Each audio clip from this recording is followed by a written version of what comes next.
Hi students, I hope everyone's doing well. This lecture we're going to cover Chapter 4, which is how to develop a data-driven MVC web app.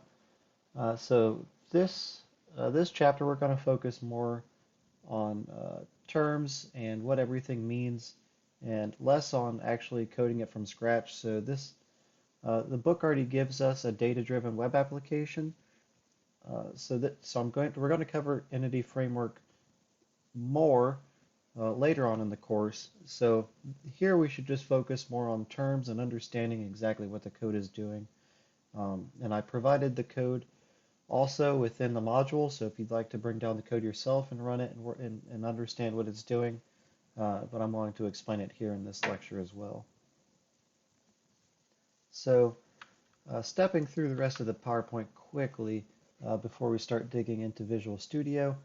I'm going to go ahead and run the app, but the beginning portion of the PowerPoint presentation essentially just goes over what the application does, so you kind of get an understanding of what exactly the app does. So I'll go ahead and run the app here in a minute.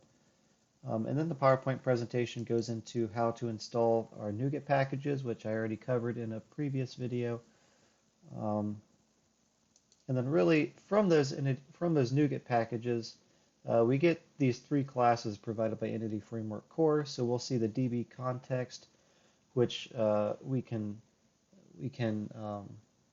inherit from and use in our program to get access to our database objects, options for our DB context. So exactly how do we want to use the DB, any configurations in there. And then the DB set, which is just a collection of the rows of our data tables. So from there, it just starts going through the code, which I will do without stepping through the PowerPoint. So I'm going to essentially go through the PowerPoint. The rest of the PowerPoint just goes through the code. So that's what I'm going to do rather than sit here in PowerPoint.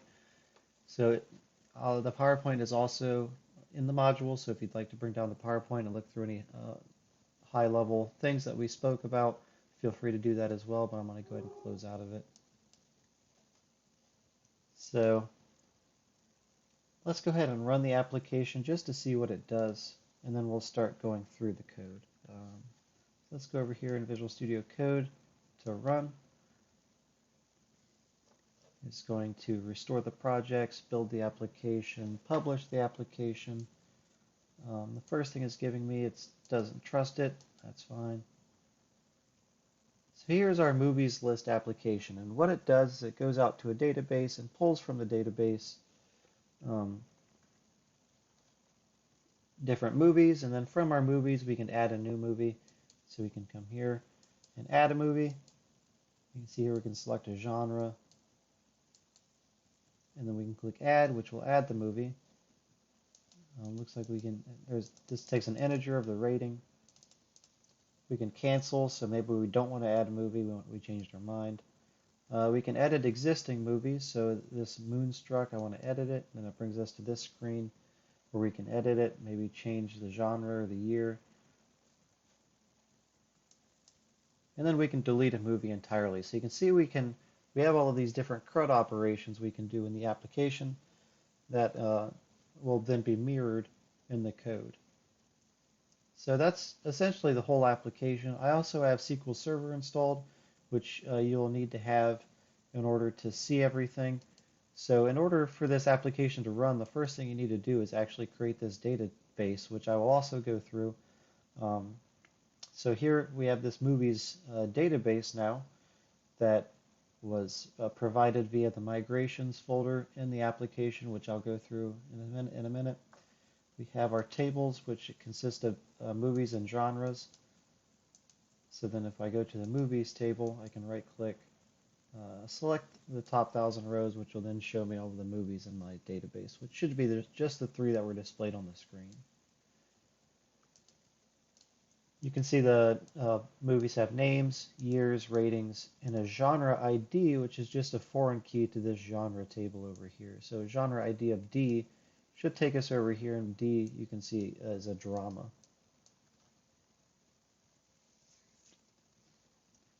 So going back to the code, Let's step back over. Now that we understand, we've seen the code's UI, we've seen the code's database. Let me go ahead and exit out of running the application. Let's close that down. Let's go back to the files over here on the left-hand side.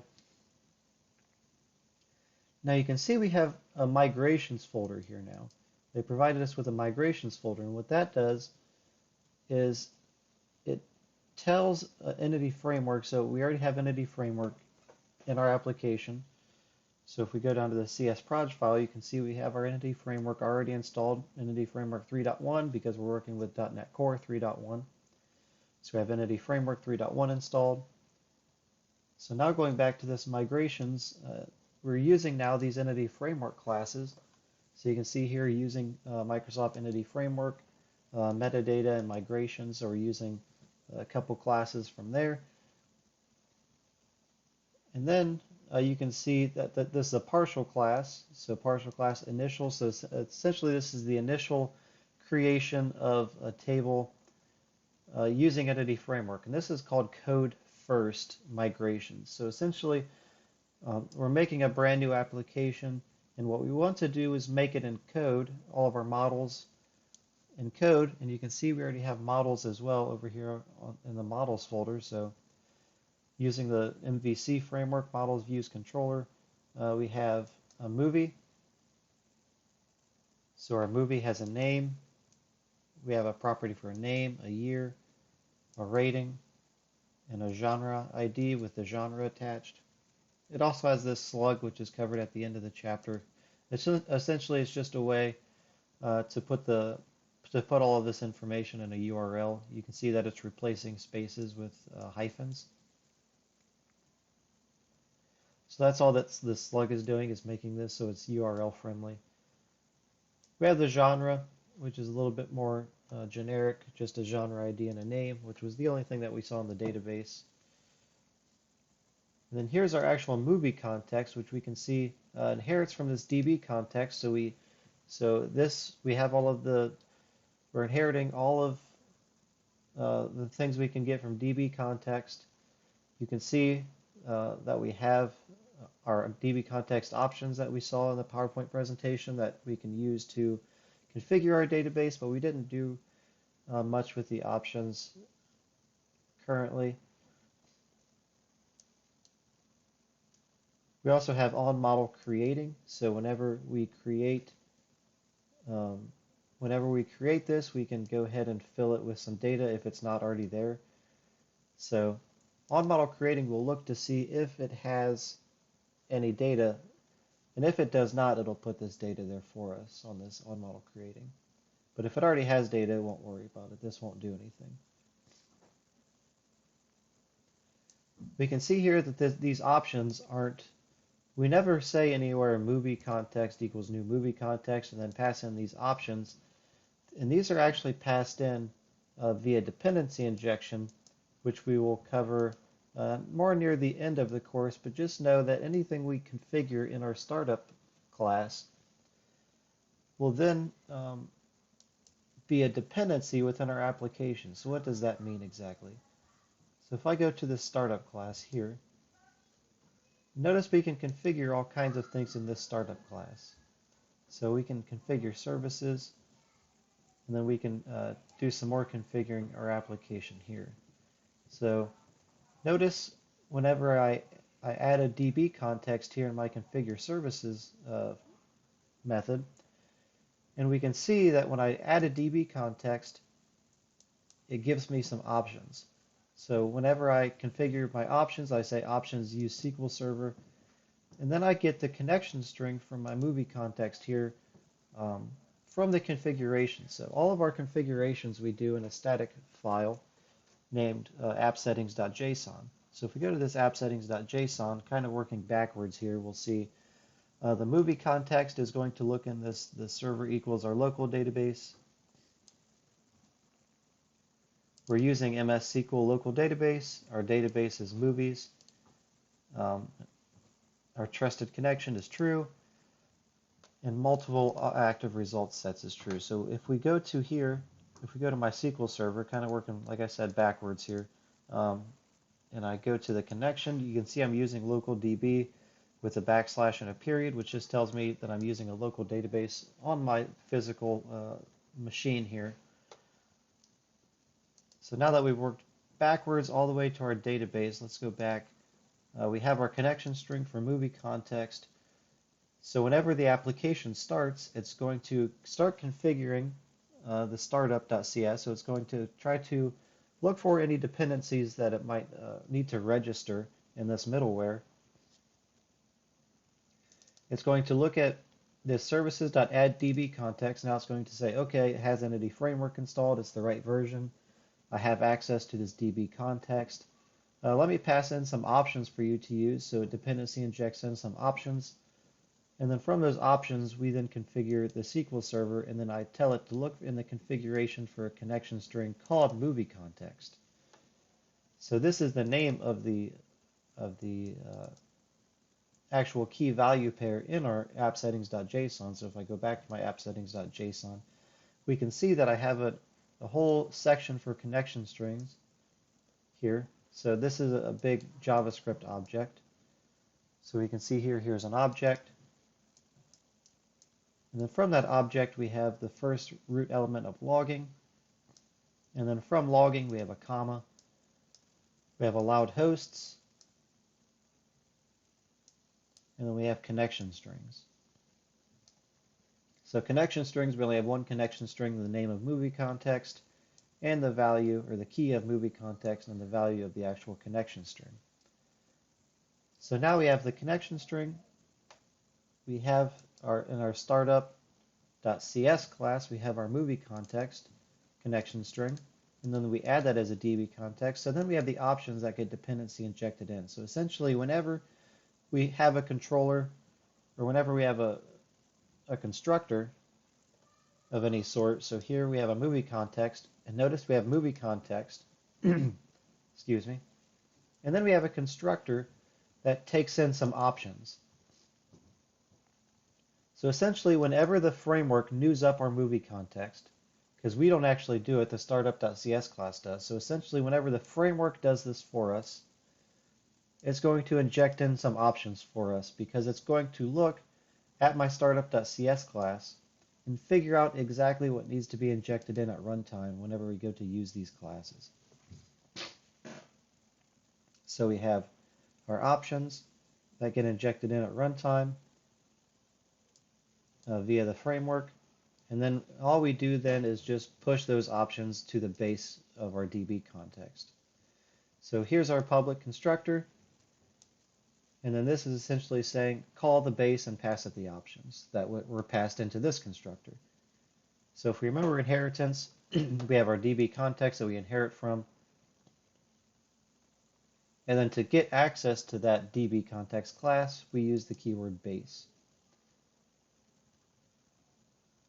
Okay, so moving along from, hopefully moving forward now again. So we had the connection string that connects to our database, or it tells the application how to gain access to our database, or where it is located on our local machine, or even where it might be located on another machine if our database exists somewhere else, maybe in the cloud. We configure that with the connection string. We then add our dependency injections with our startup.cs class. That's where we register all of our dependencies. And then when we go to actually make our movie context, or actually try to put stuff in our database or get stuff from our database, we can see here that we do that with this movie context, where we have our DB set of movie and DB set of genre. So those are the two things, those are the two tables that we're going to grab from. And then on model creating, so whenever you go to create this movie context, if there isn't any data there yet, go ahead and put that there for me. So let's go here, and I'm actually going to delete this this entire database here. Let's go ahead and delete this database. Delete. Okay. In progress.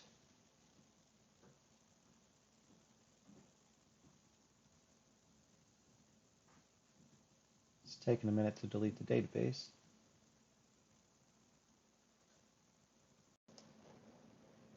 Okay, the database is now deleted. I ended up checking a box to close existing connections. I ended up getting an exception. It looked like it still had a connection open to the database, so it couldn't delete it. So if you do create your database and you're trying to delete it again, make sure you close all your existing connections if you have active connections to it.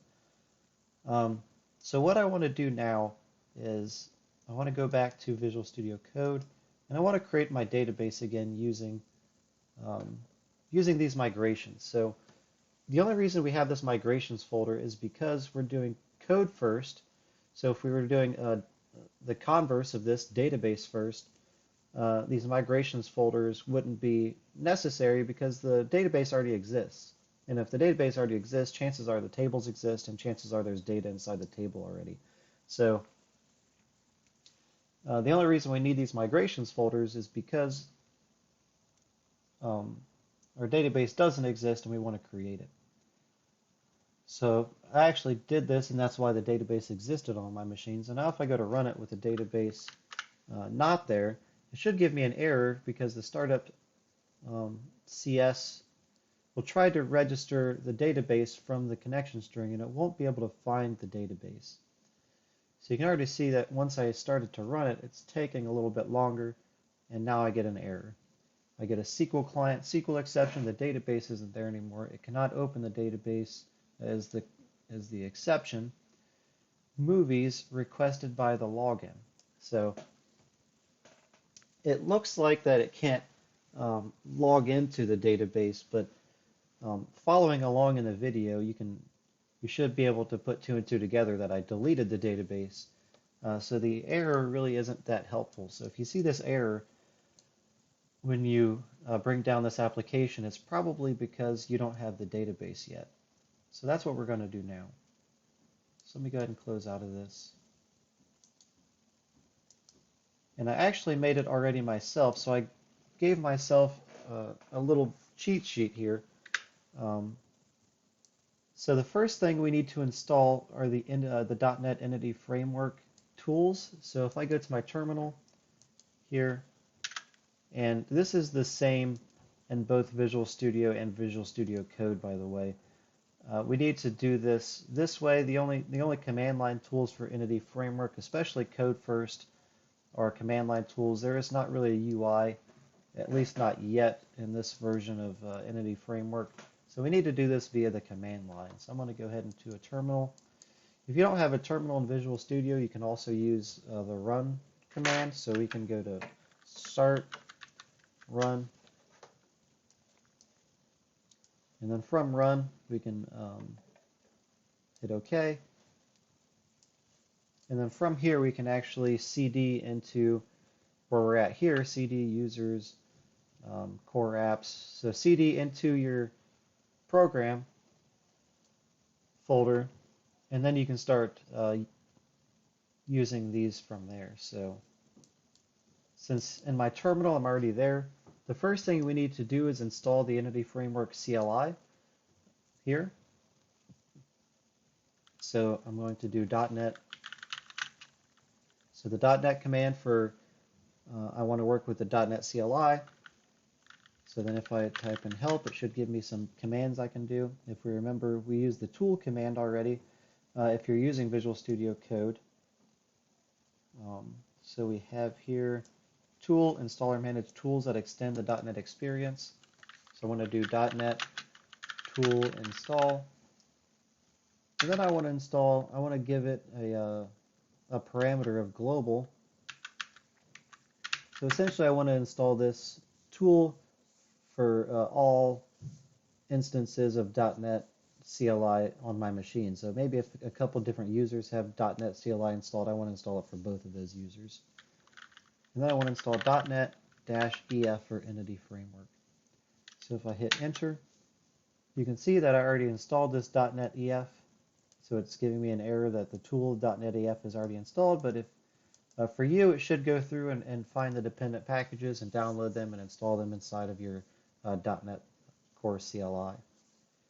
So then from there, we can see that we have initial and genre for our migrations here. So if I click on initial, essentially this goes through, and whenever we create a migration, we have this up method that we get from this migration builder. So we can see that it's an overridden method, so this overrides the up from migration. So we have initial. So essentially this is the first creation of our database, initial. And then this inherits from migration, which gives us this migration builder. And migration also gives us this up method. And what this up method does is it updates our database to have all of this information. So first we want to create a table. Our columns of our table will be the ID of the movie, which will be an integer. It's nullable is false, so it cannot be null. Essentially, this is going to be our primary key. And you can see here via this annotation that it's an identity column. And then we have our name and year and rating. So the name is a string, the year is an integer, and the rating is an integer. We can see here that we have a constraint on the table, so we have to have a primary key. If we don't have a primary key, that can't be created. So it should use that primary key, and it should generate it for us since it's an identity column. And then from there, after the table is created, I want to insert some data into it. And then the down is essentially whenever you're finished, here's how I want to drop the table. And we have that same thing for genre as well. So going back to my cheat sheet here, if you wanted to add the migration, we can do .NET for our .NET CLI, and then from there we can use our EF command now that we have the EF tool installed. So now that we have the EF tool installed, we can use a command of migrations, so then it should show, or it should know that we're using a migrations file to create a table, and then we can use the add command, so we want to add a migration, and then the name of the migration that we want to add. But we won't need to do that because they already added the migration to here, and you can see that because we have this initial designer. And you can see at the top of this it's auto-generated, so Entity Framework actually generates this when it adds the migration. So if we're doing a migration from scratch, we'll need to do that command, but since we're kind of inheriting one, all we need to do is do this command here. So we need to update, so I'm going to use the .NET CLI EF because I'm working with the Entity Framework tool, and I want to update the database to a migration that already exists. And we know it already exists because we have these two auto-generated files from when the authors ran this migration. So I want to database update initial, so it'll look in the migrations folder and look for a class called initial. So I'm going to hit enter. No project found. Change the current. Okay, so I might need to CD into, let me go to dir. Where am I at? Okay, I need a CD in the movie list. Let's do a dir again so it can see a CS proj file, and it does. I'm going to do a clear screen now. And now let's try to run that again. So .NET EF database update initial. So I just want to run that initial migration. And if we remember looking at it, the initial migration, the only thing it had in it was just the movies table. It didn't have the genre table quite yet. So it goes through, tries to see if the application builds, and then it goes through the initial migration class and looks for how to construct the table and the database, and then it looks like it completed successfully. So now if I go to my SQL Server instance, I should be able to come here and click refresh, go to databases, and now I can see that I have this movies database that I recently deleted. And then I can go to tables, and I have this movies table now. And remember, the migration, that for the initial migration we did only had that movies table. if you're reading through the chapter, you can actually notice they didn't add the genres migration until a little bit later in the chapter. So I'm going to go ahead and add the genre migration. So if we come here and look at this, we can see that this class named genre, they already added the migration for us because this was auto-generated.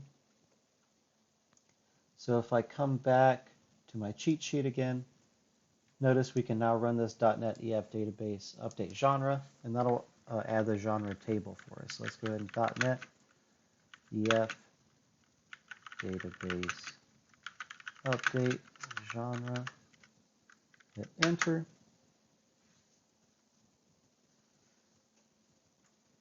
Our application was able to build. The database is already created, so it went a little bit faster this time. And it looks like it finished. So now if I go back to my version of LocalDB and click refresh, let's go back to our movies database, our tables, and now we have a movies table and a genre table. So now our application should be able to run since it has all of this. So now if I go back to our application, let's try to run it, and I should no longer receive a exception because it should be able to find my local database now. Okay.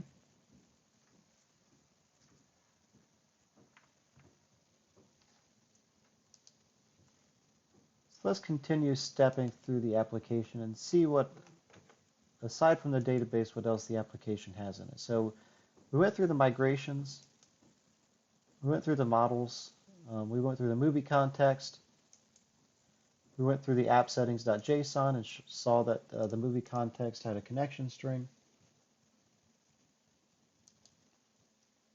We added our entity framework dependencies into the CS_proj file. We went ahead and registered our DB context in our startup.cs class. That way, whenever we created and needed to work with our movies database, it would be able to dependency inject it in for us. Okay, so now what? So now whenever we create a controller, how do we access our database then?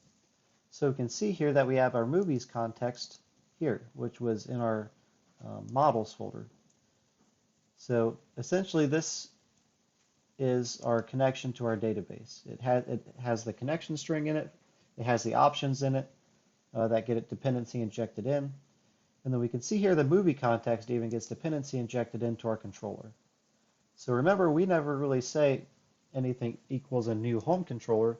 The framework does that for us. The MVC framework does that for us. And then we use dependency injection to inject in the context into the controller. And if we remember, if we go back to the startup.cs class, essentially I'm saying add a DB context and use the movie context class that I create. So whenever I ask for the movie context class, give me this back and then pass in these options. So then I go back to the home controller. Now we have that movie context, and now we can use link to get all of the movies from our table. So I said context.movies. Remember, there's a property on our context called movies. And if I hover over it, it's a DB set of movie. So that is the rows in our table and the properties on each row. Since we have the genre, we can include it now into our movie. So essentially, I want to include genre, so that'll actually look at the ID for our genre, and then it'll go to the table for genre and include all of the information for the genre that's attached to the movie. And then I'm going to continue to chain operations here. I then want to order the movies that I get from my table by name. So it'll order it alphabetically by name. And then I want to cast it to a list, and if we hover over it, I should have a list of movies. So you can see that it uses the generic list collection of movie, and then I then return those movies to the view. So then if I go to our views index, we can see here that we use Razor to for each through the movies, and then we're going to build a row, a regular HTML row from our movies. And then this is a little bit more advanced for us right now, but um, these are the buttons to edit and delete, which call our controller and our action with that movie ID.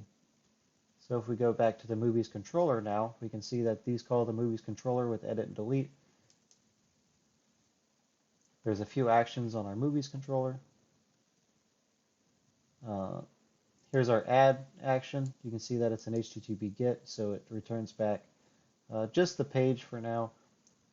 And then if we, sorry, just scrolling through here. Where's the, let's go to views.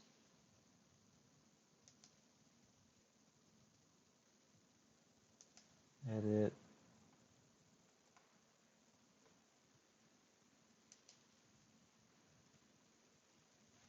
Okay, here's the add a new movie.